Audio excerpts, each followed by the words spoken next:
I can still remember rubbing away at some rust on a stainless steel stanchion and asking myself, if it's stainless, how come it's rusty? I didn't get an answer until someone said, it rusts because stainless steel also contains a lot of ordinary steel. Really? I had no idea. So let's find out. Let's back up a bit. You're probably familiar with the concepts of the Stone Age, the Bronze Age, and the Iron Age, and probably think that they all lie in the distant past. In Europe, the Iron Age is thought to have started around 3,500 years ago, and has in fact never ended. We still live in the Iron Age now, even though we hardly ever encounter iron in its elemental form. What about steel? Well, steel is an alloy of iron. That's iron with another metal or element added to it. Normal steel, usually called mild steel, is iron with carbon added to it. So the main part of stainless steel is iron, as it is with any steel. Producing iron by smelting was a natural extension of the technologies of the Bronze Age, even though it took thousands of years for all the elements to come together. The principles and use of primitive blast furnaces, where air is blown through the furnace, was known and documented in China in the 5th century BC. They used charcoal to produce cast iron. This process remained more or less unchanged until 1709, when the Englishman Abraham Darby discovered that the introduction of coke, that's a type of coal, to replace the charcoal, improved the process. Essentially, a blast furnace reduces iron oxide to pure iron, which is then cast into ingots before being worked into something usable. Some Bronze Age cultures also used the occasional iron-nickel meteorite to transform into weapons. Such a hard alloy, even harder than bronze, must truly have seemed to be from the gods. And all the archaeological finds of this metal have been weapons from high-ranking individuals, pharaohs, kings, that sort of person. Iron was probably first used in boat building when it replaced bronze or copper nails. This wasn't entirely successful, as bronze or copper doesn't corrode that fast, and a soft wrought iron nail would have done so very quickly in a saltwater environment. Boats held together with iron fastenings or structural parts were often described as iron sick, as the interaction of the iron and the natural tannic acid in the wood caused both the metal and the wood to disintegrate at a faster rate. As far as I can see, our ancestors were really only concerned with improving metal technology in two areas: agriculture and weaponry. Agriculture was an early beneficiary of ironworking, gradually replacing bronze tools for ploughs, sickles, and spades. And the military, of course, seized on the idea of a stronger, harder metal that could be made sharper to use for weapons. Of course, as soon as humans have discovered or invented something, they start fooling around with it, and steel was developed by adding carbon to iron. This was first noted thousands of years ago and is documented in those Chinese records. The problem was controlling the process. Industrial steel production really took off in the 17th century, when the blast furnace using coke was developed in Europe, with major advances being made mainly in England and Germany. Henry Bessemer from England is mainly credited with the industrialized method of blowing air through molten wrought iron and adding carbon to the mixture. Although others contributed ideas and methods, Bessemer's name has gone down in history as the main inventor of industrially produced, high-volume, high-carbon steel. However, it wasn't long before people were trying to create other alloys of iron by adding other metals. Wrought iron, the sort of iron that the Eiffel Tower is made of, for instance, is quite soft compared with the steel we used for building today, and hardening it was one of the first priorities. Adding carbon in a controllable way was the problem, and this was improved slowly over time. However, the next crucial step along the way from iron to stainless steel was when the French chemist Louis-Nicolas Vauquelin discovered the element chromium in 1797. Chromium is a very hard and shiny metallic element, but it's also brittle. Needless to say, as soon as chemists and foundry owners could get their hands on chromium, they started to mix it with iron to see what happened. Well, what happened is that at around 11%, they got a steel that didn't rust, which must have seemed like a minor miracle at the time, as carbon steel rusts almost as soon as it's out of the furnace. Chromium is used almost exclusively today to produce stainless steel or as a chrome plating of other metals. The further development of stainless steel has many authors, as chemists all over Europe and in the United States were working on its production, driven, as usual, by the research for better weapons.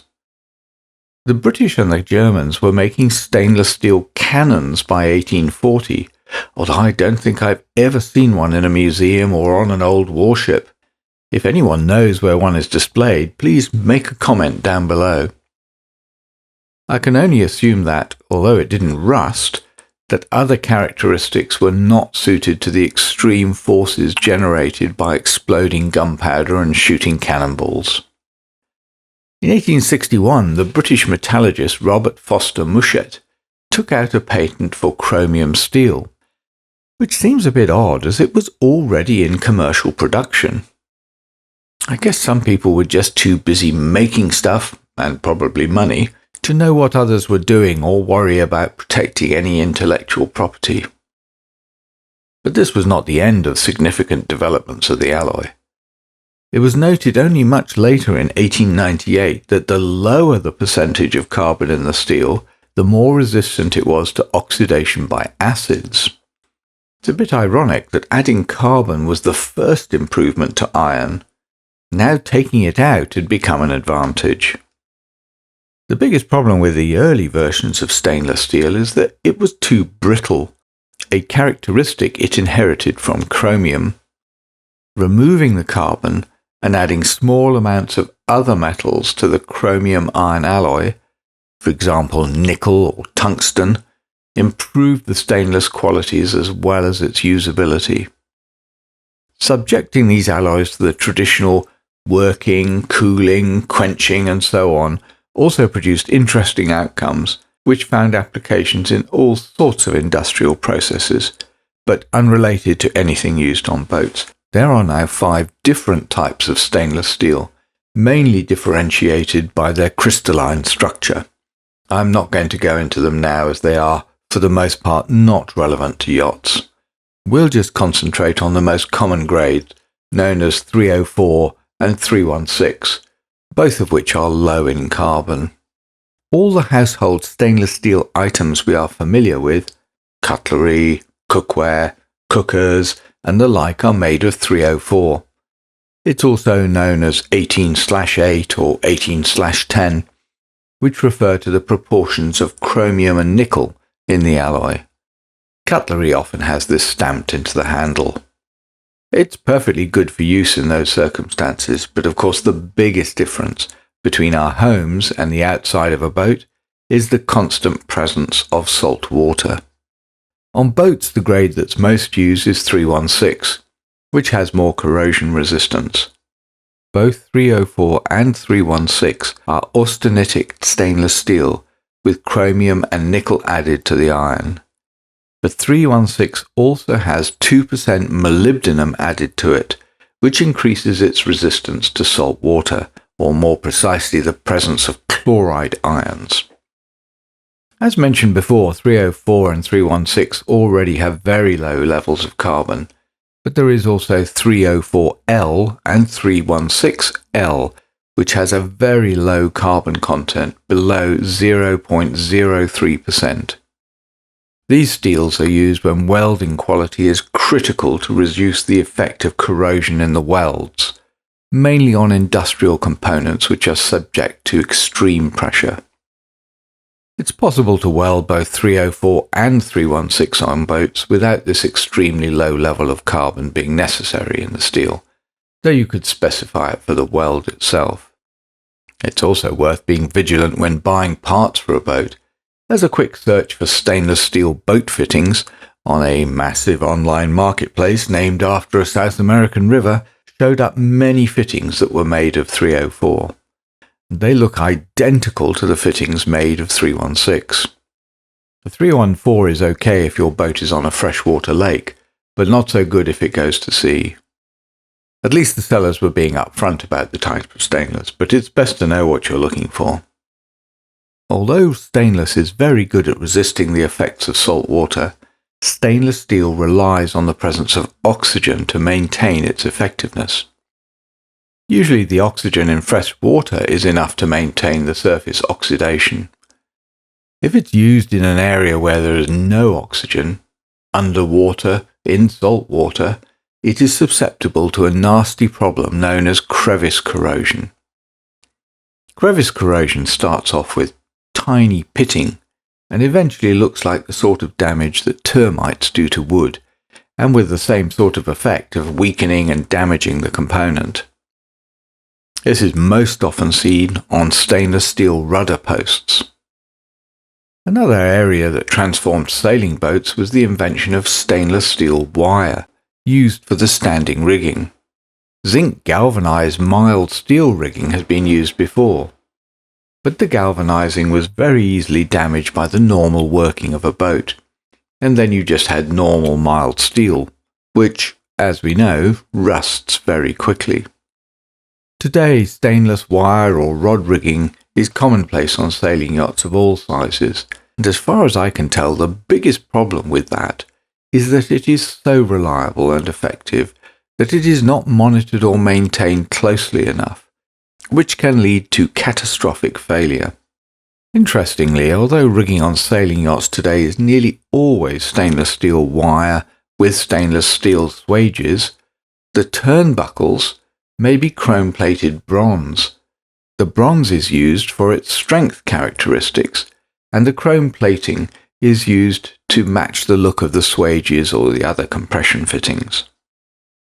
These days, pretty much all the rigging parts, shackles, blocks, even anchors and chain, are now made from stainless steel. Stainless has a reputation as being difficult to weld, but a professional welder knows what to do and what combination of wire and gas to use. Generally, shops that are working with stainless all the time know how to avoid problems, so a professional job should be fine. But an amateur or an emergency repair might not have used the correct welding wire or gas shielding. Working with stainless also has its challenges if you want to drill a hole in it. Most steel is easy enough. Put in a metal-type drill bit, start drilling. However, stainless is both harder and feels more slippery than mild steel. This is especially true if you are drilling into stainless tubing with its curved surface. The only solution is to use really hard, sharp drill bits, cobalt tipped are the best, and slow speeds. Lubrication is useful as well if it's a thicker piece to keep the temperatures down. Today, stainless is used as many fastenings on boats. Screws, bolts, and even nails can all be bought as stainless. Although many yachts are built of mild steel, and this might seem odd knowing how bad it is at resisting the effects of salt water, yachts whose hulls are built of stainless steel are vanishingly rare today. The very first one was built using steel from the Krupp Company in 1908. The 366-ton schooner was designed and built by Dr. Max Oertz in Kiel, Germany. It was a racing yacht made of chrome nickel steel, commissioned by Bertha Krupp, who was having it built as a wedding present for her husband, Count Gustav von Bohlen and Halbach. Surely this must count as one of the best wedding presents ever. It was originally named the Germania and participated in various regattas at Cowes, England, and in Kiel, Germany. The Edwardian era produced some of the most beautiful racing yachts ever built, in my opinion. However, Germania was seized as a prize of war by the British in 1914, when the ship's captain brought it into Southampton port without knowing war had been declared. Port authorities are often a pain to deal with, but this must have been a particularly trying episode for the captain. In retrospect, being interned for the duration of the First World War might be seen as a stroke of luck. The vessel sat and deteriorated in port, probably in the mud of the River Itchen, until 1917, when it was auctioned off to Mr. Hannevig in the United States for £10,000. The yacht was renamed the Exen and sailed across the Atlantic. It was sold again when Hannevig went bankrupt and renamed the Half Moon. The yacht then had a checkered history. Badly damaged in 1922, she was repaired and used as a saloon during Prohibition. Sunk in the Miami River in 1926, she was once again refloated and sold in 1928 to be used as a fishing barge. I assume by now her rig had been removed, as it would have been unnecessary for fishing. That's a rather sad fate for a thoroughbred racing yacht. In 1930, the yacht finally sank in a storm near Key Biscayne, Florida, and forgotten about until 1987, when it was rediscovered and finally identified in 1990. Today, it is a dive site and part of Florida's underwater archaeological preserve. I wonder if anyone has examined the hull to see how differently a stainless steel boat behaves when completely immersed in salt water. It is over 100 years old and would be interesting to see how it has stood up to the passage of time. A mild steel or iron boat in warm, salty water would deteriorate very fast. The original Germania was 47 metres long and was a classic-looking schooner-rigged sailing yacht of the time, with wooden masts and spars. So nice were her lines that a new version was built using the original drawings, and it was launched in 2011. The Germania Nova looks the same on the outside, although the size has increased to 60 metres, but it is a very modern superyacht on the inside. She has an engine, something that was probably unthinkable in 1908. The details don't mention the type of steel that Germania Nova is made of, but I'd take a bet it's not stainless. Interesting, although the original boat was a trailblazing stainless steel boat, the new version seems to have had all her deck fittings made of stainless plated to resemble bronze. I suppose this might be to fit in with what people think is the appropriate look for a boat originally built in 1908.